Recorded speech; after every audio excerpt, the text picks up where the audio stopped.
Hello friends. दोस्तों, दुख अपने आप में एक बहुत डीपली पर्सनल एक्सपीरियंस होता है। और अब इसको क्या समझाया जाए कि दुख क्या होता है। किसी किसी के लिए तो ये इतनी बड़ी चीज़ होती है कि ज़िंदगी ही जैसे ख़त्म सी हो गई, सब कुछ शैटर हो गया, सब कुछ जो है वो ख़राब हो गया, बर्बाद हो गया। ऐसी भी फीलिंग्स आती हैं लोगों को।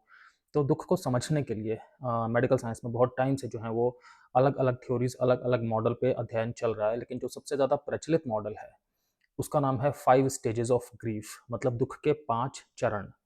जो ये वाला मॉडल है ये 1969 में साइकियाट्रिस्ट एलिजाबेथ कुबलर रॉस ने एस्टैब्लिश किया। शुरू में तो जो ये वाला मॉडल था ये सिर्फ उन लोगों पे अप्लाई किया गया, इसमें सिर्फ उन लोगों को इंक्लूड किया गया जो किसी टर्मिनल इलनेस से पीड़ित थे, मतलब किसी ऐसी बीमारी से पीड़ित थे कि जिसमें जो मृत्यु है वो निकट है और वो बिल्कुल निश्चित है, अवश्यंभावी है। तो सिर्फ जो लोग टर्मिनल इलनेस से पीड़ित थे उनको इस मॉडल में शुरू में शामिल किया गया, लेकिन फिर धीरे-धीरे इस मॉडल में और भी तरह के ग्रीफ्स को, मतलब दुःख को इंक्लूड किया गया। जैसे कि किसी भी लव्ड वन का गुज़र जाना, किसी भी बहुत प्रिय का गुज़र जाना, या कि किसी भी तरह के एक तरह से बहुत बड़ा लाइफ़ इवेंट हो जाना। आपकी जॉब चली जाए या कुछ भी इस तरह की चीज़ हो जाए, आप अपनी जगह से बहुत ज़्यादा दूर कहीं स्थानांतरित हो जाएँ, ये भी अपने आप में दुःख की वजह हो जाती है। या कोई रिलेशनशिप ब्रेक हो जाए, तो इस तरह के जो भी मेन दुख के कारण हो सकते हैं उन सभी को इस मॉडल में इंक्लूड किया गया। मैं आपके साथ इस वीडियो में बात करूंगा इसी मॉडल के बारे में कि दुख के 5 चरण कौन कौन से होते हैं, ग्रीफ की 5 स्टेजेस कौन कौन सी होती हैं। वैसे अगर मैं आपको शॉर्ट में बताऊं तो पहली स्टेज है उसका नाम है डिनायल, दूसरी स्टेज का नाम है एंगर, तीसरी का नाम है बार्गेनिंग, चौथी का नाम है डिप्रेशन, और पांचवी या लास्ट स्टेज का नाम है फिर एक्सेप्टेंस, मतलब कि समझौता कर लेना, मान जाना। ये भी समझ लेना ज़रूरी है कि ऐसा नहीं कि हर एक व्यक्ति जिसको दुख होगा वो इन सारी स्टेजेस में एक के बाद एक 1 से लेके 5 तक जाएगा, ऐसा बिल्कुल भी ज़रूरी नहीं है। हो सकता है कि बीच में 1-2 चरण जो है वो स्किप हो जाएँ, या ये भी हो सकता है कि 1-2 चरण पे पहले आगे जाएँ, उसके बाद फिर से पीछे आ जाएँ और फिर से आगे जाएँ। तो ऐसी कोई भी चीज़ हो सकती है, लेकिन ये 5 स्टेजेस जनरली देखी जाती हैं किसी भी व्यक्ति को जिसकी ज़िंदगी में दुःख आया हुआ होता है।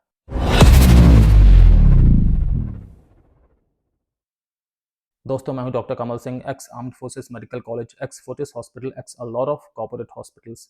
दोस्तों, मुझे 20 साल से भी ज़्यादा का क्लिनिकल एक्सपीरियंस है और मैंने critical care medicine, internal medicine, emergency medicine और फैमिली मेडिसिन में दोस्तों बहुत सारा काम किया है। और मेंटल हेल्थ में दोस्तों मैंने बहुत सारा काम किया है। मुझे मेंटल हेल्थ के टॉपिक्स में और पेशेंट्स में बहुत इंटरेस्ट भी है और मैं इसमें बहुत सारी रिसर्च करता रहता हूँ।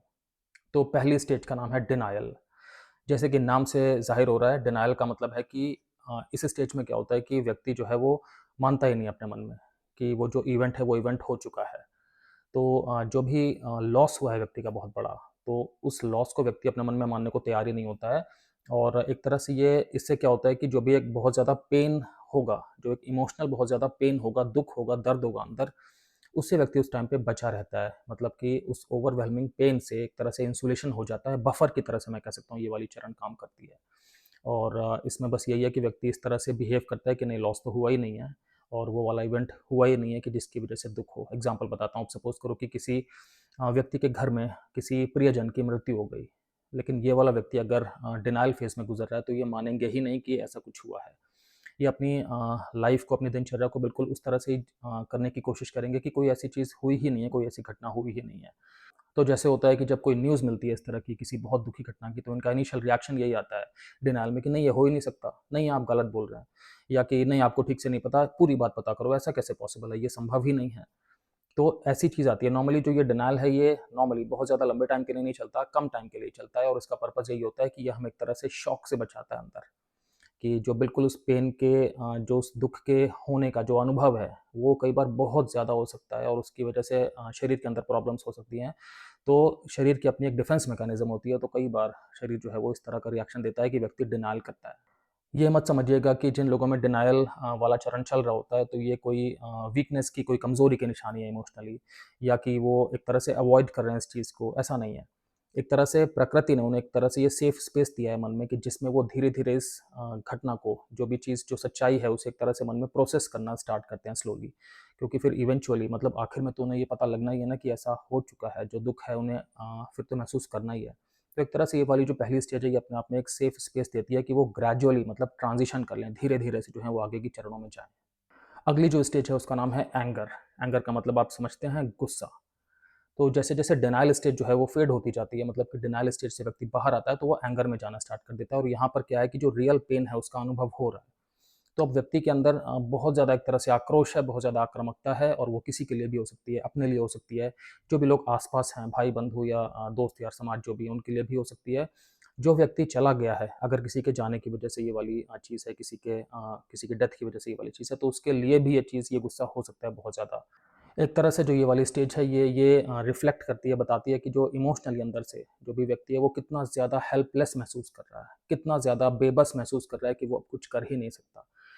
तो ये एक तरह से क्या चीज़ अंदर की कंसील कर रही है, आपका अंदर का जो बहुत ज़्यादा सैडनेस है, उसे एक तरह से ढक रही है, गुस्से के फॉर्म में आके दिखा रही है। अंदर एक तरह से एक डर भी होता है, डर डर तो हमेशा अनहोनी का होता ही है ना। हम कभी भी मन में भी ये ख़्याल नहीं लाते कि हमारे कोई लव्ड वन है, उनकी डेथ हो जाएगी।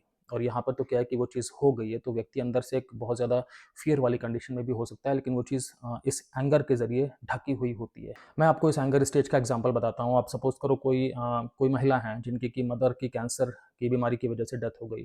तो हो सकता है उन्हें इतना ज़्यादा गुस्सा आएगा ना, जब उन्हें पता लगेगा कि ये ऐसा हो गया है, कि वो हो सकता है कि हॉस्पिटल के डॉक्टर्स को ब्लेम करना स्टार्ट कर दें, चिल्लाना शुरू कर दें, आस-पास जो भी मेडिकल स्टाफ है उनसे लड़ाई करना शुरू कर दें कि आप लोगों ने ठीक से केयर नहीं की, आप लोगों ने मेरी माँ का केस खराब कर दिया, यहाँ पे तो बहुत कुछ हो सकता था, हम तो उन्हें ठीक-ठाक हालत में लाए थे, आप लोगों ने अपने टेस्ट बहुत ज़्यादा कराए, आप लोगों को सिर्फ़ पैसे से मतलब है। कोई भी इस तरह की बात करके वो जो है एक आक्रोश में जाती जा सकती हैं, बहुत ज़्यादा आक्रामक हो सकती हैं। हो सकता है वो अपने घर वालों से ही लड़ाई करना स्टार्ट कर दें कि आप लोगों ने तो मम्मी को छोड़ दिया था, आप लोगों ने तो उनकी केयर नहीं की थी।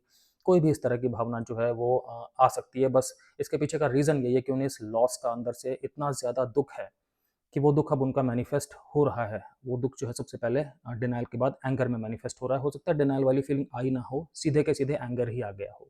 तो अगर हम बात करें इमोशनल इनसाइट की, तो ये जो एंगर वाली स्टेज है, ये करती क्या है?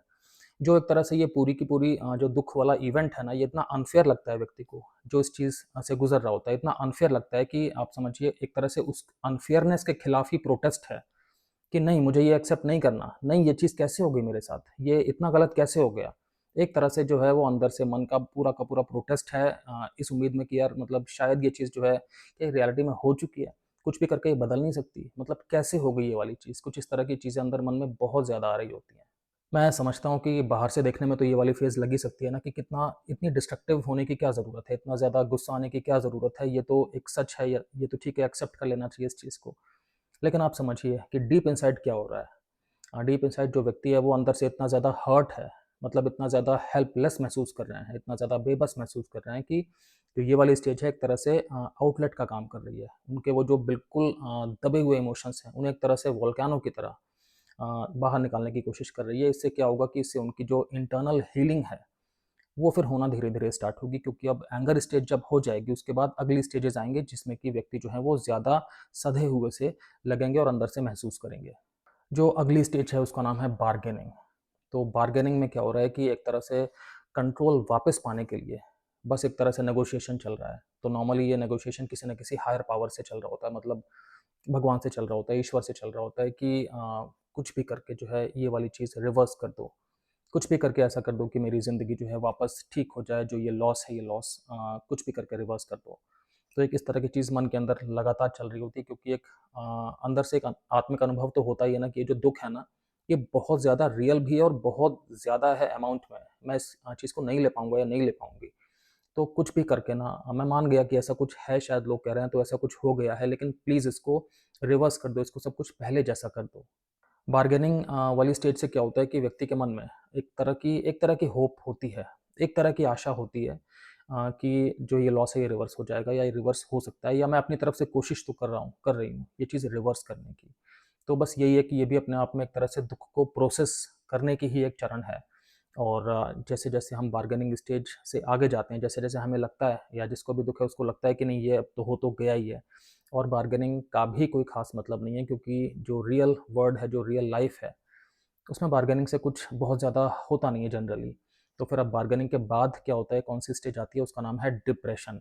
उसमें बहुत ज़्यादा व्यक्ति को दुःख का अनुभव होता है, क्योंकि व्यक्ति अपने मन से मान चुका होता है कि ये जो लॉस है ना, ये अनफॉर्च्यूनेटली मेरे साथ हो चुका है।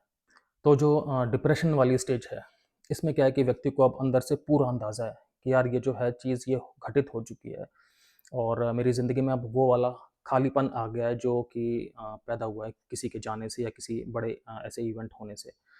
तो अब क्या है कि अंदर से बहुत ज़्यादा एक होपलेसनेस वाली चीज़ तो आई जाती है, अंदर से हमेशा दुःख में रहना। अब मैं दुःख को कैसे एक्सप्लेन करूँ, आप समझते हैं दुःख एक कितनी ज़्यादा कितनी ज़्यादा हॉन्टिंग फीलिंग होती है, कितनी ज़्यादा गंदी फीलिंग होती है, कितनी भारी फीलिंग होती है दुःख की फीलिंग। तो व्यक्ति जो कुछ भी पहले करते थे, जिन भी कामों को करने में उन्हें पहले अच्छा लगता था, एक तरह से रोचकता होती थी, उनका मन लगता था, उनका बिल्कुल ना दिल ही नहीं है उन चीज़ों को कुछ भी करने में। तो सैडनेस जो है उसमें हो सकता है कि वो अकेले ही बैठे रहें, आँसू बहाते रहें, हो सकता है कि वो कई बार ज़ोर-ज़ोर से भी चिल्लाएँ या रोएँ, मतलब जब भी उनके मन में इस तरह के ख़्याल आएँगे, पुरानी मेमोरीज़ आएँगी, तो उस दुःख को अभिव्यक्ति भी कहीं न कहीं हो सकती है इस तरह से। मतलब इसमें क्या है कि जो भी लॉस हो गया है ना, वो लॉस अब फाइनल है। मतलब कि अब उसमें किसी भी किस्म की बदलाव की गुंजाइश नहीं है, वो अंतिम चीज़ है, लॉस हो चुका है। इस बात की ना अवेयरनेस हो जाती है व्यक्ति को। तो जब इस बात की अवेयरनेस हो जाती है कि मतलब अब कुछ आगे हो ही नहीं सकता, तो फिर तभी तो फिर जो दुःख की फीलिंग है ना वो फिर आ जाती है अंदर से। और अब डिपेंड करता है ना कि किसके में कितना चलेगा। हो सकता है कई लोग जो हैं वो कुछ दिनों में बेटर होना स्टार्ट हो जाते हैं, कइयों को कई हफ्ते लग जाते हैं, कइयों को कई महीने या साल भी लग जाते हैं, कई लोग उबर ही नहीं पाते मेडिकल हेल्प के बावजूद। मतलब थोड़ा बहुत फ़र्क पड़ता है या कई बार ज़्यादा फ़र्क भी पड़ता है, लेकिन ये वाली जो स्टेज है ना ये लंबे टाइम तक भी चल सकती है। एग्ज़ाम्पल के तौर पे बताता हूँ, हो सकता है कोई व्यक्ति है, उसके फ़ादर की डेथ हो गई या उसकी मदर की डेथ हो गई। तो फिर क्या है कि चीज़ों में बिल्कुल ध्यान ही ख़त्म हो गया, हमेशा उनकी याद आती है, हमेशा उनका ख़्याल आता है, जो अच्छी मेमोरीज़ थी वो हमेशा याद आती हैं। फिर उनकी उनकी शक्ल आती है सामने, उनकी आवाज़ सुनाई पड़ती है, मतलब अपने विचारों में, और ऐसा लगता है कि हमने इस तरह का समय जो है साथ में बिताया था। फिर क्या है कि जब रियलिटी के साथ एहसास होता है तो फिर चीज़ें दुःख और ज़्यादा बढ़ जाता है, क्योंकि ये पता लगता है कि अब ये सब तो भूतकाल है, सब हो चुका है। आगे ये पॉसिबल नहीं है, क्योंकि अब वो हमें छोड़ कर के जो है वो जा चुके हैं। तो फिर वही बात है कि चीज़ों में मन ना लगना, अपने काम में मन ना लगना, अपने समाज में मन ना लगना, अकेले बैठे रहना, बस घंटों-घंटों अकेले बैठना और अपने आप के अंदर ही थॉट्स में लगे रहना, आँसू बहाते रहना, इस तरह वाली चीज़ें कॉमनली देखी जा सकती हैं डिप्रेशन की स्टेज में। अब जो लास्ट स्टेज आती है उसका नाम है एक्सेप्टेंस। एक्सेप्टेंस का मतलब होता है मान लेना या मतलब समझौता कर लेना। एक्सेप्टेंस स्टेज आने का मतलब ये है कि अब धीरे-धीरे जो हीलिंग वाली रोड है ना, जो मतलब दोबारा एक तरह से मानसिक रूप से स्वस्थ होने का रास्ता है, उस पे चलना स्टार्ट कर दिया है हमने। तो अब एक तरह से मन में ये मानना स्टार्ट कर दिया है कि जो वो लॉस है वो हो चुका है और वो अब रिकवर नहीं हो सकता। जो घटना थी वो घटना हो चुकी है, दोबारा उसमें कोई भी फेरबदल नहीं कर सकते। तो अब ज़िंदगी को एक तरह से जो ये नई सच्चाई है, इसमें किस तरह से हमें जीना है, इसमें किस तरह से हमें दोबारा अपने आप को जो है वो नॉर्मल करना है, अपने सामाजिक स्तर में मतलब सब कुछ ठीक-ठाक रखना है, अपने आप को एक तरह से बैलेंस आउट रखना है। तो एक्सेप्टेंस का मतलब हो गया कि लाइफ के साथ एडजस्ट करना है अब, बिना उस पर्सन के या बिना उस इवेंट के जो कि दुःख देने वाला इवेंट है। ये मानते हुए कि जो लॉस है वो लॉस हो चुका है और अब आगे किस तरह से ज़िंदगी जीनी है। तो इसके एग्ज़ाम्पल में हो सकता है कि सपोज़ किसी के हस्बैंड की डेथ हो गई है या किसी की वाइफ़ की डेथ हो गई है, तो उन्होंने क्या किया कि उनकी शुरू में तो ऑब्वियसली बहुत ज़्यादा दुःख था, सारे के सारे चरण हुए, डिप्रेशन की फ़ेज़ भी आई, काफ़ी टाइम तक सैडनेस रही। लेकिन जब एक्सेप्टेंस आना स्टार्ट हुई तो उन्होंने सोचा कि उनकी मेमोरी में जो भी वो काम करना चाहते थे ना, उन कामों को मैं अंजाम दूँगा या दूँगी। एक तरह से एक फाउंडेशन बना दिया, या जो भी उनके सपने थे, उन सपनों को पूरा करने के लिए लग गए। तो अपने मन में ये एहसास रखा कि ठीक है, वो फिज़िकल वर्ल्ड में तो नहीं है, लेकिन मैं फिर भी उनके साथ में उनकी मेमोरीज़ के साथ में पॉज़िटिवली जो कुछ भी कर सकता हूँ वो करूँगा, ताकि मेरी लाइफ़ भी ठीक चलती रहे और मुझे उनकी जो मेमोरीज़ हैं, उनको मैं थोड़ा-सा पॉज़िटिव फ्रेमवर्क में ही रख पाऊँ। उन्हीं से मुझे हौसला मिलेगा, उन्हीं से मेरे अंदर एक तरह से शक्ति आएगी और एक तरह से वही उनका सबसे ज़्यादा बेस्ट सम्मान होगा, सबसे ज़्यादा बेस्ट स्नेह होगा। तो इस वाली स्टेज का आना, एक्सेप्टेंस स्टेज का आना बहुत ज़्यादा अच्छी बात होती है, क्योंकि इसका मतलब है कि आप ज़िंदगी के साथ दोबारा जुड़ करके एक तरह से लाइफ़ के साथ एंगेज होकर के आप दोबारा आगे बढ़ रहे हैं और अपनी लाइफ़ को आप दोबारा जी रहे हैं। तो फ्रेंड्स, ये 5 स्टेजेज़ ऑफ ग्रीफ़, दुःख के 5 चरण बताने का आपको पर्पज़ सिर्फ़ यही था कि दुःख तो देखो आता ही है हमारी लाइफ़ में या हमारे आस-पास वालों की लाइफ़ में, तो हमें पता होना चाहिए कि एक तरह से इसमें 5 स्टेजेज़ जो है ना, ये एक तरह से जर्नी होती है और इस जर्नी में लोग जो है वो गुज़रते हैं, जाते हैं इससे। तो ये पता होना चाहिए कि जो व्यक्ति है वो इस टाइम कहाँ पर है। उससे ना मन में एक्सपेक्टेशन हो सकती है कि क्या चल रहा है और आगे धीरे-धीरे जो है वो किस तरह के चेंजेज़ दिखाई पड़ेंगे। अगर ये चीज़ हमें ठीक से मालूम है ना, तो हम जो भी व्यक्ति दुःख में है, उसका बहुत अच्छे तरीके से सपोर्ट भी कर सकते हैं, क्योंकि जो हमारा एक मन में फाइनल एक तरह से ऑब्जेक्टिव है वो क्या है कि जो भी व्यक्ति दुखी हैं बहुत ज़्यादा, वो धीरे-धीरे इस दुःख से उबर पाएँ, धीरे-धीरे वो नॉर्मल लाइफ़ में आ पाएँ। तो अगर हमें ये दुःख के 5 स्टेजेस पता हैं, तो कहीं न कहीं हमें तो क्लैरिटी है ही, हम बल्कि व्यक्ति को या उसके आस-पास वालों को भी थोड़ी-सी क्लैरिटी जैसे भी ठीक लगे उस तरह से अगर लगता है तो बता सकते हैं, समझा सकते हैं। उसे भी लगेगा कि हम दुःख में ज़्यादा ठीक से समझ रहे हैं और ज़्यादा ठीक से उनके साथ हैं। एक तरह से किसी के दुःख की रिस्पेक्ट करना भी बहुत ज़्यादा इम्पोर्टेंट है और इसमें कई बार लोग जल्दी करना स्टार्ट कर देते हैं कि अरे! इतना टाइम तो हो गया, अभी भी तुम इस स्टेज में हो, अभी भी तुम्हें जो है इतना ज़्यादा गुस्सा आता है या अभी भी तुम बहुत ज़्यादा दुःख में हो, तो ऐसा क्यों है?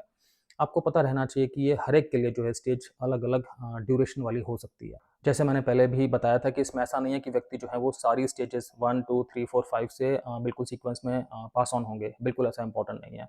हो सकता है मल्टीपल स्टेजेस एक साथ ही अनुभव होने को हो जाएँ किसी को। ऐसा भी हो सकता है कि व्यक्ति स्टेज से आगे-पीछे जो है वो बैक एंड फ़ोर्थ शिफ्ट करते रहें। हो सकता है कुछ एक स्टेजेस पूरी तरह से स्किप कर दें, सीधे आगे की स्टेज पे पहुँच जाएँ, सीधे स्टेज नंबर 2 से 4 पे पहुँच गए फॉर एग्ज़ाम्पल या 1 से 3 पे पहुँच गए या 1 से 4 पे पहुँच गए, ऐसी भी कोई चीज़ हो सकती है।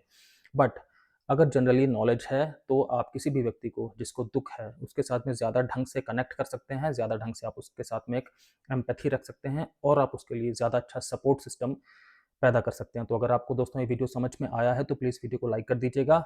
अगर आपने अभी तक मेरे चैनल को सब्सक्राइब नहीं किया, तो सब्सक्राइब भी कर दीजिएगा। Thank you so much.